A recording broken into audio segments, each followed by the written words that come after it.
Glory B to God. ജീവിതത്തിൽ സന്തോഷം ആഗ്രഹിക്കാത്തവരായ ആരും തന്നെ ഈ ഭൂമിയിലില്ല. എന്നാൽ എല്ലായ്പ്പോഴും ഹാപ്പി ആയിട്ടിരിക്കുവാൻ നമുക്ക് കഴിയുന്നതുമല്ല. ഏതെങ്കിലും ചില വിഷയങ്ങളിൽ ഭാരവും ദുഃഖവും പ്രയാസവും നമ്മുടെ ജീവിതത്തിലുണ്ട്. നമ്മുടെ ഹൃദയ വിചാരങ്ങളെ അറിയുന്ന കർത്താവ് ഇന്ന് നമ്മോട് സംസാരിക്കുന്നു. നെഹെമ്യാവിൻ്റെ പുസ്തകം 2-ാം അധ്യായം 2-ാം വചനത്തിൽ രാജാവ് നെഹെമ്യാവിനോട് ചോദിക്കുന്നു, നിന്റെ മുഖം വാടിയിരിക്കുന്നത് എന്ത്? നിനക്ക് ദീനമൊന്നുമില്ലല്ലോ, ഇത് മനോദുഃഖമല്ലാതെ മറ്റൊന്നുമില്ല എന്ന് പറഞ്ഞു. നെഹെമ്യാവ് രാജാവിൻ്റെ പാനപാത്രവാഹകനായിരുന്നു. എപ്പോഴും നെഹെമ്യാവ് സന്തോഷവാനായിരുന്നു.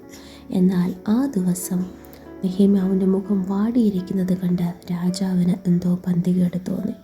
പ്രിയ ദൈവമക്കളെ, നാം എപ്പോഴും സന്തോഷിക്കുന്നവരായിരിക്കാം. പക്ഷേ ചില സാഹചര്യങ്ങളിൽ നമുക്ക് സന്തോഷിക്കുവാൻ കഴിയാതെ വരാം.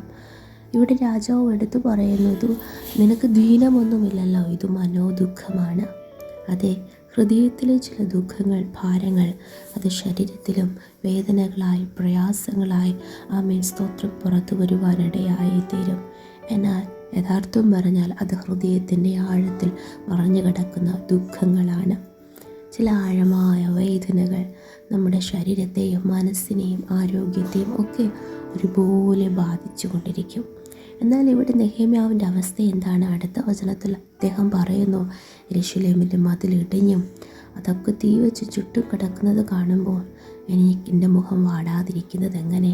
ഇതുപോലെ പ്രതീക്ഷയ്ക്ക് യാതൊരു വകയുമില്ലാതെ സകലതും തകരപ്പെട്ട അവസ്ഥയിൽ എല്ലാ സന്തോഷവും സമാധാനവും സ്വസ്ഥതയും ആശ്വാസമൊക്കെ നശിച്ച നിലയിൽ ഹൃദയം നുറുങ്ങി തകർന്ന അവസ്ഥയിൽ ആണോ നാം ഓരോരുത്തരുമായിരിക്കുന്നത്?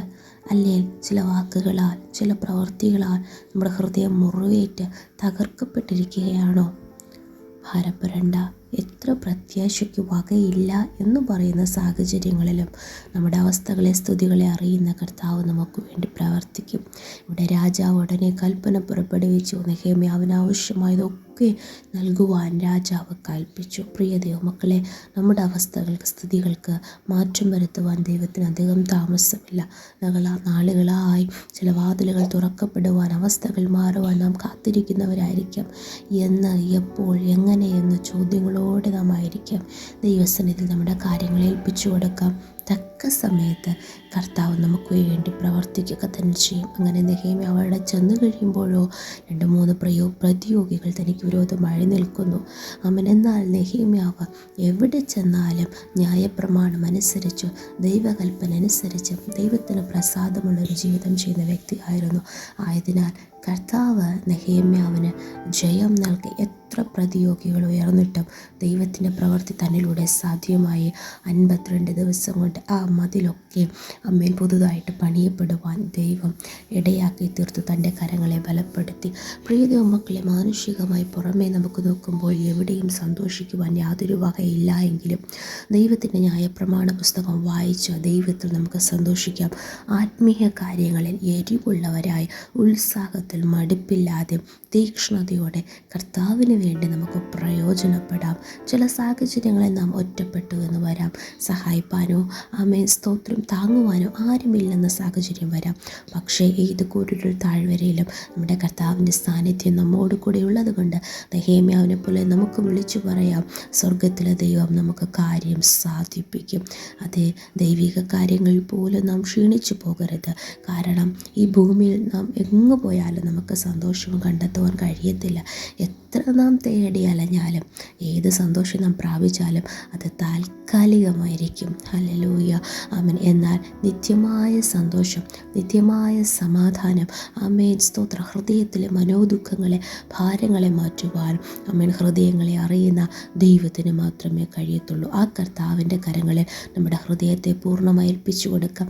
ദൈവകൽപ്പനകളനുസരിച്ച് വിശുദ്ധിയോടെ ജീവിപ്പാൻ നമ്മെ തന്നെ സമർപ്പിക്കാം. നിശ്ചയമായി ഇന്ന് അനുഭവിക്കുന്ന കണ്ണുനീരൊക്കെ കർത്താവ് തുടച്ചു നമ്മെ അനുഗ്രഹിക്കും. നമുക്കൊരുമിച്ച് പ്രാർത്ഥിക്കാം. നല്ല ദൈവമേ, സ്വർഗ്ഗസ്ഥ പിതാവേ, അനുഗ്രഹിക്കപ്പെട്ട നല്ല ദിവസത്തിനായി സ്തോത്രം. ഇന്ന് പകൽക്കാലവും കർത്താവെ, മുഖം വാടിയിരിക്കുന്ന അനുഭവത്തിൽ മനോദുഃഖത്തോടെ ഭാരത്തോടെ ആയിരിക്കുന്ന ഓരോ ഹൃദയങ്ങളെ കർത്താവ് ആശ്വസിപ്പിച്ചാട്ടെ. അവർ ഏതൊക്കെ വിഷയത്തിലാണോ മുഖം വാടിയിരിക്കുന്നത്, അപ്പോൾ മനോദുഃഖത്തോടെ ആയിരിക്കുന്നത്, അവൻ മാനസികമായി ശാരീരികമായി തളർന്നിരിക്കുന്നത്, ഞങ്ങളുടെ പ്രവൃത്തി വെളിപ്പെടുത്തണം യേശുവിൻ്റെ നാമത്തിൽ. ആമേൻ. Good morning. Have a lovely day. May God bless you all.